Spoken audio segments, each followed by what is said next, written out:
So today we're going to jump right into the accessibility features that are inside of Chromebooks.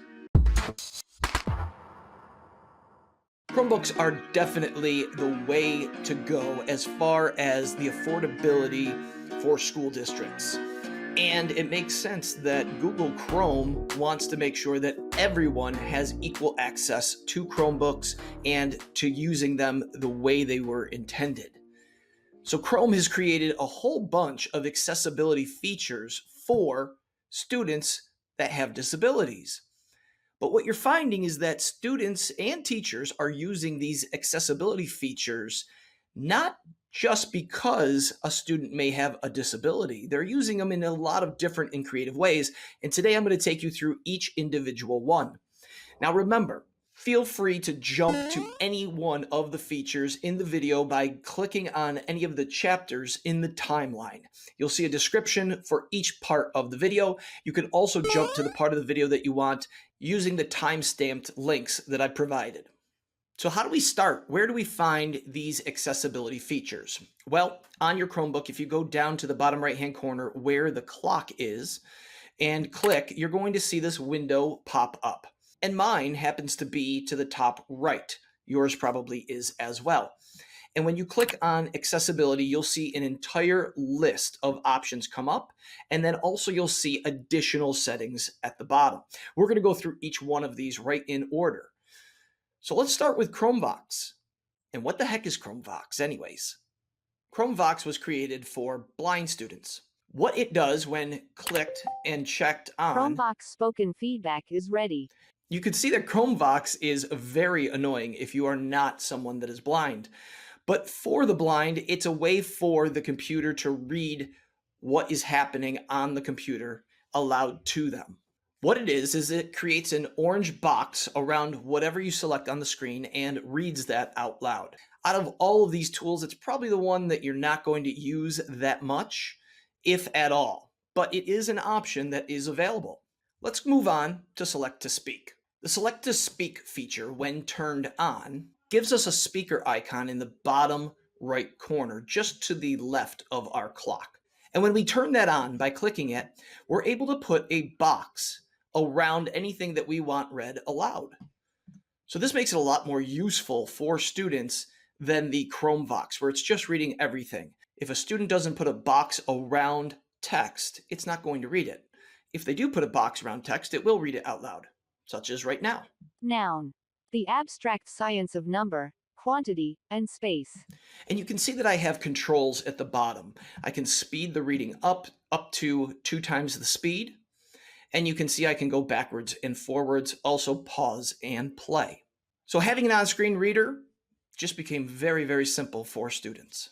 What's great about this feature is if you are someone that's like me, who has a tough time sitting down and actually reading text, well then this is for you, because I can listen and read at the same time, and for whatever reason, it connects to my learning style a lot better. The next feature that we're going to turn on and try is Dictation, and this should work in just about any text field. All you need to do is go up to a text field, and in the bottom right-hand corner, once again, you're going to have that dictation icon there.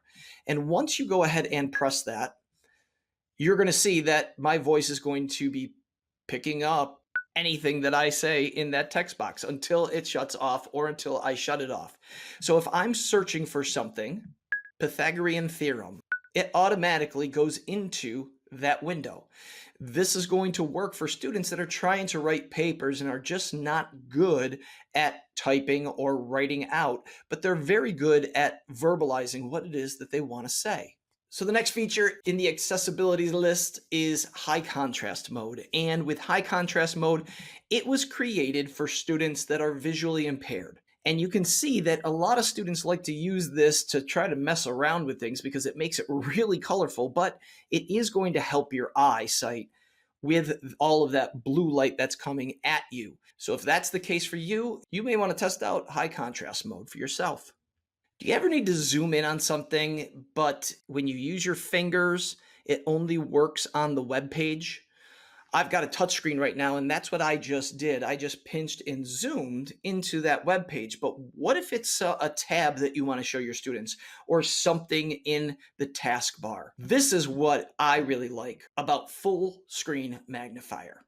When I turn it on, I'm now able to go ahead and pinch and zoom, and it's going to have any of the tabs, or I can go ahead and show you the bottom tray as well.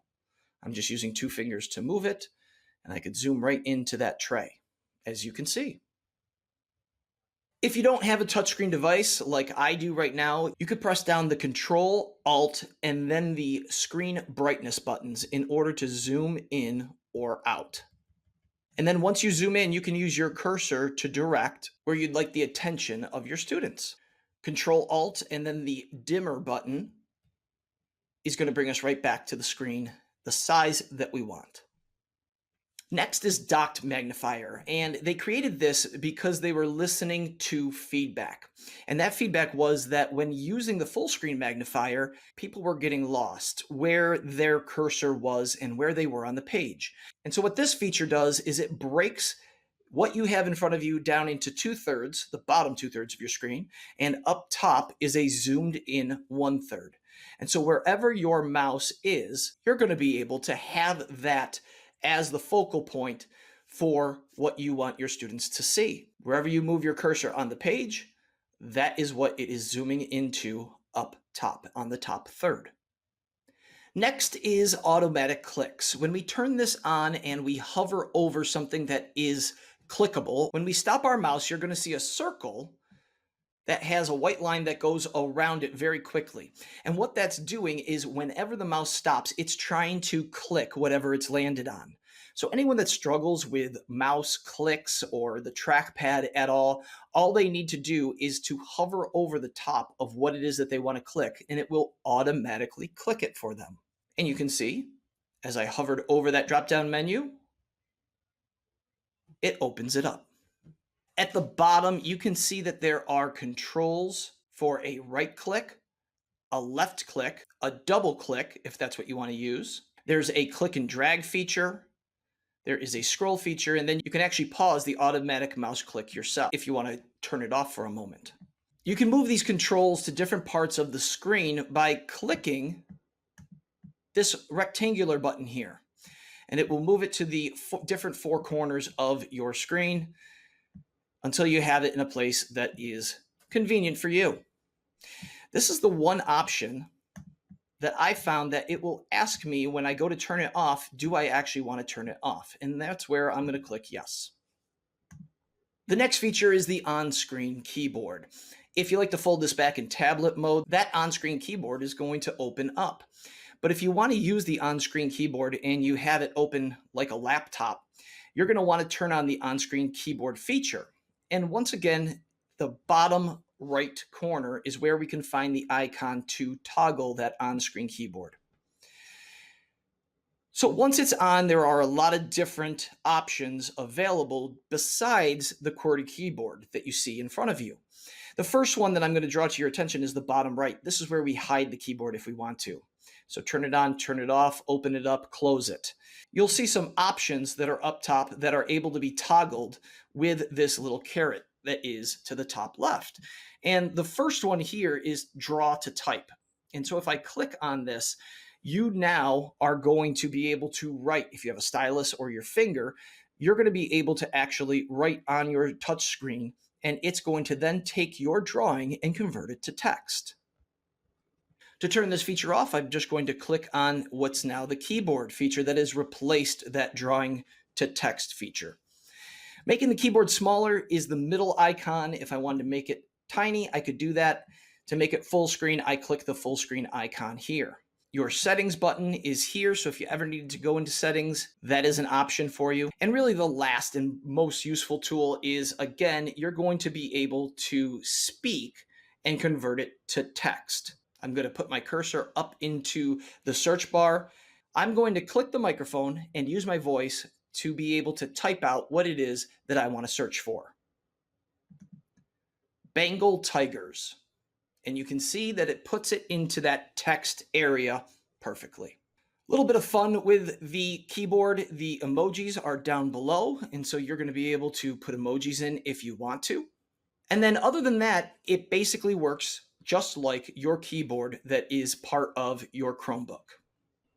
The last one is switch access, and it's not something that I ever use or intend on using. When I look up the definition of what switch access actually is on a Chromebook, it says it's an alternate input method for your Chromebook. So when you use switch access, it scans the items on your screen until you use a switch in order to make a selection.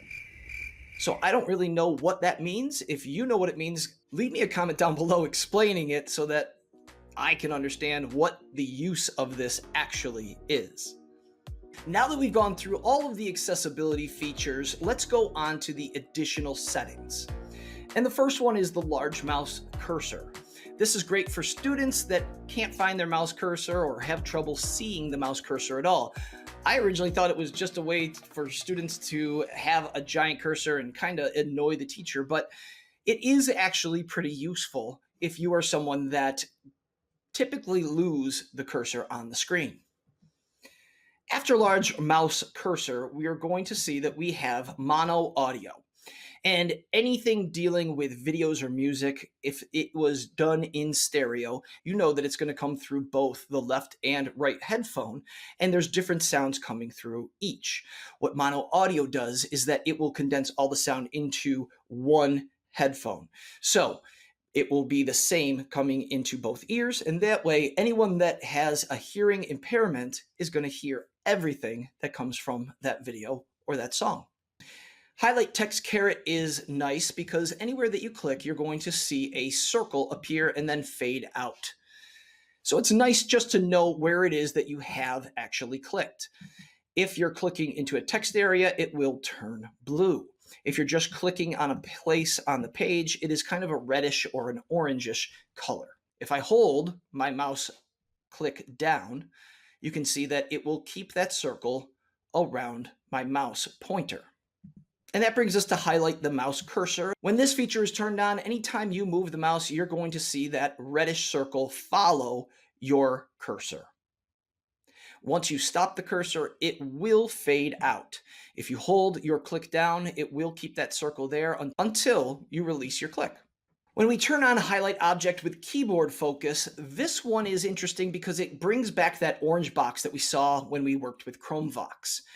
When I click into a text area, it will create that orange box and fade it out, and it will show you the entire area where you are able to type text. If I click off of it and click back on it again, that orange box will appear and then fade out. Turning that off, and finally turning on sticky keys. I originally, when I was teaching, thought sticky keys was created to create all of that noise inside of a classroom. Those weird button sounds that students love to make to try to disrupt class, but that's not the case when you dig a little deeper into this. This was created for students that have trouble pressing and holding multiple keys at the same time. We all know that to copy is Control-C and to paste is Control-V. Well, if I was a student that was not able to press more than one button at one time, I can use sticky keys. So I turned it on, I've highlighted what I want to copy, and I'm going to press the Control key. And you can see in the upper right-hand corner the list, Control, Alt, Shift, and Search. Those are the 4 buttons that are able to be used under sticky keys. You can see the controls highlighted because I've pressed that. So all I need to do now to copy this text is press the letter C. Where I want to paste it, I'm going to go up and click, and then I'm going to press the Control button once again. I'm not going to hold it because I don't have to with sticky keys. And now I'm going to press V to paste. And you'll see that that text is now pasted in my text field.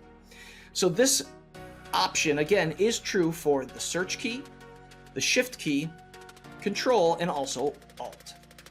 So those are your Chromebook accessibility features. Hopefully you got 1 or 2 things out of this video that you're going to try to use going forward with your students, or maybe just in your teaching in your classroom.